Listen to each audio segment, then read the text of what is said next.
Hello, இப்போ உங்களுக்கு என்ன செய்முறை விளக்கம் தரப்போகிறதுனா, வறட்டு இருமல் தொடர்ந்து இருமல் அதிகமாக இருந்துக்கிட்டே இருந்துச்சு, மூச்சு விட முடியாது சிரமப்படுறவங்களுக்கு இந்த வறட்டு இருமலுக்கு தேவையான கஷாய பொருட்கள் என்னன்னு தேவைன்னா சிம்பிளாக தான் இருக்கும். ஒன்றும் இல்லை, ஒரு 10 மிளகு எடுத்துக்கோங்க, தேன் கொஞ்சம் எடுத்துக்கோங்க, மஞ்சத்தூள் கொஞ்சம் ஒரு சிட்டிகை எடுத்துக்கோங்க. இது தேவையான பொருட்கள். இப்போ எப்படி செய்கிறதுன்றதை நான் உங்களுக்கு சொல்லி காமிக்கிறேன். இது தேவையான பொருட்கள் சிம்பிளாக தான் இருக்கும், இவ்வளோ தான். இப்போ பாருங்க, அடுப்பு பற்ற வைக்கிறோம். ஒரு 10 மிளகு இருந்தா போதும் நம்மளுக்கு.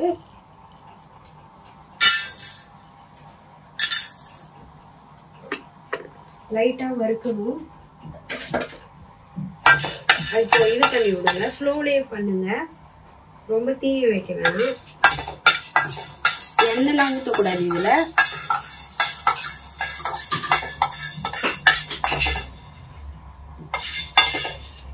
இது நான் சில்வர் பாத்திரம்ன்றதுனால கொஞ்சம் ஸ்லோவில் வச்சுருக்கேன். அலுமினியம்னா கொஞ்சம் நல்லா இருந்திருக்கும்.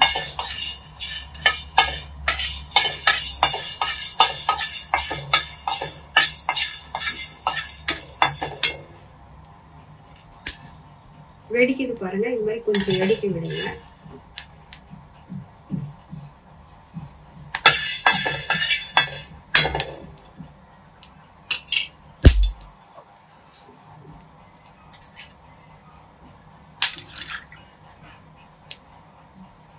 போதும், வெடிச்சிடுச்சு. ஒரு கிளாஸ் தண்ணி ஊற்றுறேன்.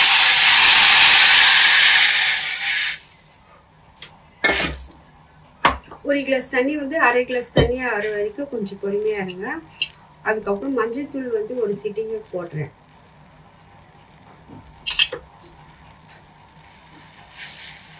இது வறட்டு இருமல் தொடர்ந்து இருக்கு, நெஞ்சில சளி இருக்குன்றவங்களுக்கு இது மாதிரி குடிச்சிங்கன்னா வெறும் வயிற்றுல எந்த ஒரு வைத்தியமே எந்த ஒரு கஷாயமே நீங்க வெறும் வயிற்றுல குடிச்சாதான் அதோடைய எஃபெக்ட் அதிகமாக உங்களுக்கு வரும். வெறும் வயிற்றுல காலையில் எழுந்திரிச்சிட்டு ப்ரஷ் பண்ணிட்டு இது மாதிரி நீங்க குடிச்சிங்கன்னா நல்லா இருக்கும்.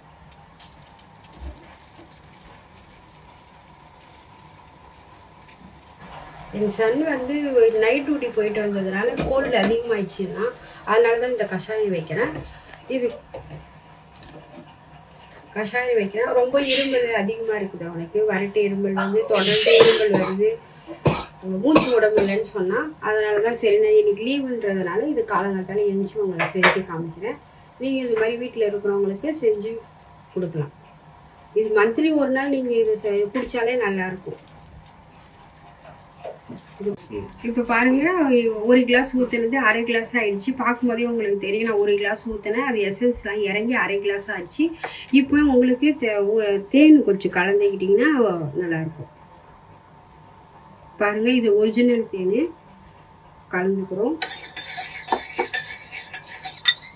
ரொம்ப சூடா இருக்கு. கொஞ்சம் ஆறுனதுக்கு அப்புறம் வெதுன்னு தான் குடிக்கணும். எதா இருந்தாலும் சூடா குடிக்க கூடாது, அதே மாதிரி ஜில்லுன்னு ஆரியும் குடிக்க கூடாது, சரிங்களா? இது கலந்து விட்டுக்கிட்டேன். இப்ப என் சன்னு கூப்பிட்டு அவனுக்கு நான் கொடுக்குறேன்.